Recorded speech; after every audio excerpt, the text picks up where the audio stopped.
हे आहे आझाद मैदान. शिक्षकांचं मोठ्या प्रमाणामध्ये आंदोलन आलेलं आहे. 8 तारीख आणि 9 तारखेसाठी त्यांच्या काही मागण्या आहेत, त्या पूर्ण होत नाही. वाढीव टप्पा जो आहे अनुदानाचा, त्यामध्ये काही शाळा 20% घेत आहेत, त्यांना 40%, जे 40% घेत आहे त्यांना 60% आणि जे 60% घेत आहे त्यांना 80% असं वाढीव अनुदान जाहीर करण्यात आलं.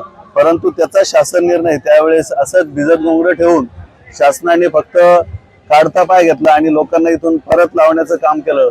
आणि त्याचप्रमाणे लोकांचा भ्रमनिरास करण्याचं काम हे शासन करत आहे. त्यासाठी जो ऑक्टोबर 2024चा जो त्या ठिकाणी निर्णय घेण्यात आला तो पारित करून या ठिकाणी शासनाने आम्हाला जे वाढीव टप्प्याचं अनुदान आहे ते या ठिकाणी वर्ग करावं. यासाठी 8 व 9 जुलै असं 2 दिवसासाठी या ठिकाणी जोपर्यंत अनुदान भेटत नाही तोपर्यंत शिक्षक या आझाद मैदानावर उठणार नाही असा पवित्रा सर्व शिक्षकांनी घेतला.